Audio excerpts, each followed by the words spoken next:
The main thing is Jesus Christ, and that's what I needed in my life, to regain my relationship with Him.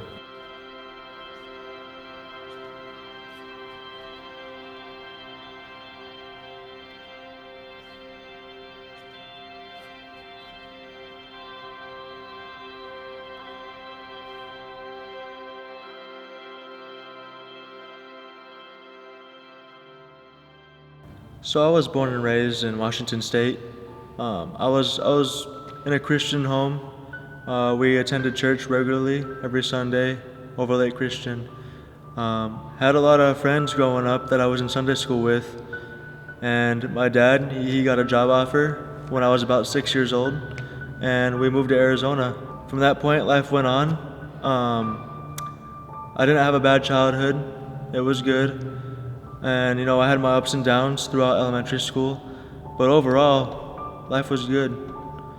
I got into high school, and at the time I had a prescription, and I started selling it when I was in high school to make money on the side, and people were buying it, and I was smoking a lot of weed during that time. Things really started to take a downward spiral when I graduated. Things got worse and worse with the drugs going harder and harder and harder. I was holding a job at this time at Little Caesars, and there I met a girl, and she introduced me to heroin. Once I experienced heroin, I fell in love instantly, and I still cared about people, but I cared about that drug more than anybody else, or anything else, for that matter. I went down, down, deeper and deeper. That rock bottom became a new rock bottom, and then a new rock bottom. The more I used that drug, I ended up losing my job, got arrested. I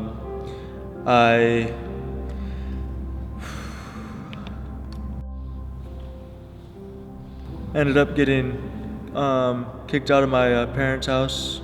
Not necessarily kicked out, but I left after she had known what I'd done at Little Caesars. And I kind of moved into my friend's house, and we were just getting high, and I would go to dope house, and life was bad. I wasn't happy, I was depressed. I wasn't suicidal, but I didn't care if I lived. At this point, I was semi-homeless between staying at my dealer's house or in her car or sleeping in the park.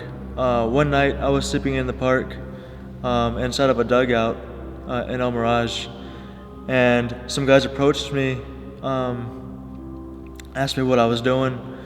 I told them I was waiting for a ride, and they didn't really take it so well. They looked over at their buddy, and next thing I know, I was getting punched in the face.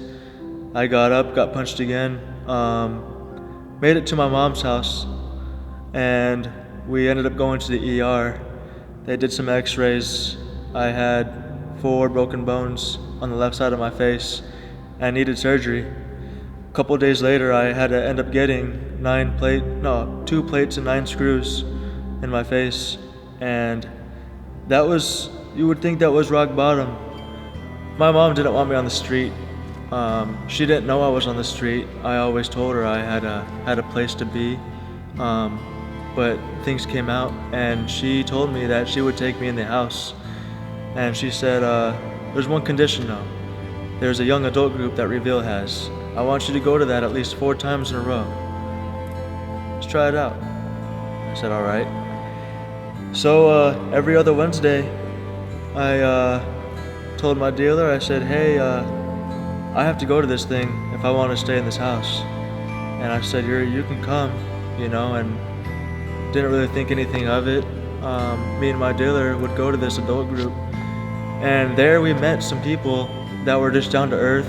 They had a heart. They genuinely cared about people, and I haven't experienced being around those kind of people in a while. At least people my own age. Everyone I knew would just wanted to rob you or see what they can get out of you.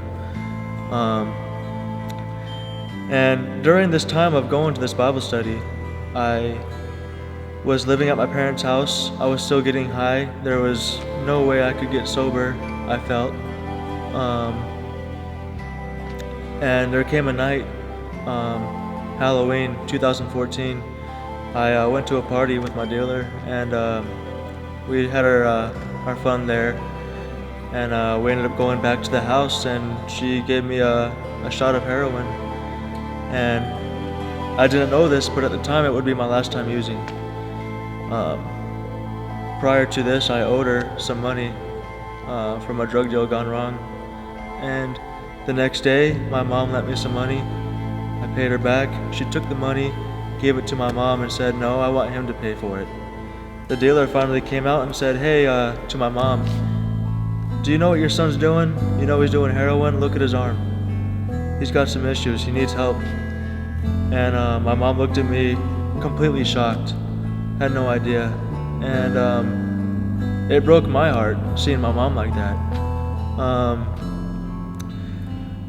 I was pretty mad when my dealer told my mom all this in front of me, but I thank her for it today.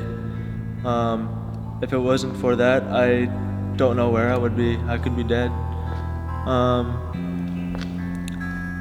It was a couple days after that where I entered the Transformations program at the Phoenix Rescue Mission. It's a year-long program. Each week is different. One week you're focusing on anger. The next week you're focusing on habits, soul ties. Another week is just scars and scabs, things that you're trying to move past from events that have happened in your life. And that's the phase where I experienced God for my first time. And I was out in the field. I was reading the Word. I had some music in. I was listening to some worship music, and I experienced peace, just so much love and peace for the first time in my life, and it felt amazing. Just overwhelming sense throughout my whole body. I had the goosebumps,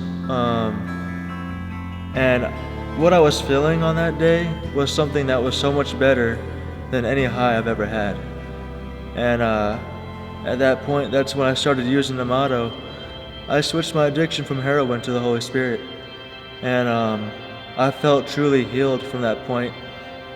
And that's when I knew the only way I could stay sober is through Jesus Christ. And that's what's been keeping me sober for these past 2 years. I graduated the program, and throughout that time I stayed connected through CR and Bible studies, regularly attending church on Sundays.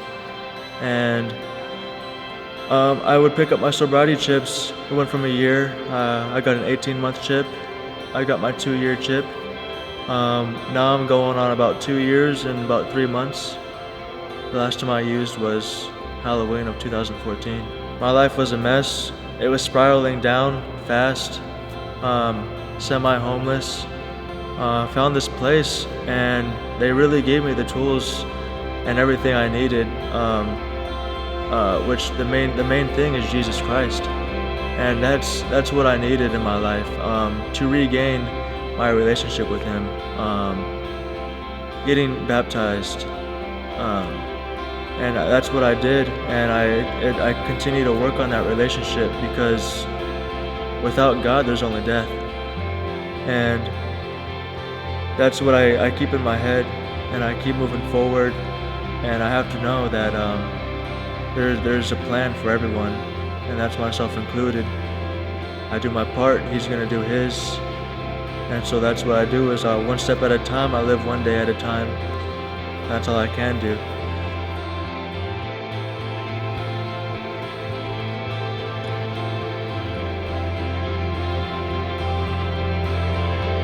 My name's Austin Christians, 23 years old. This is my story.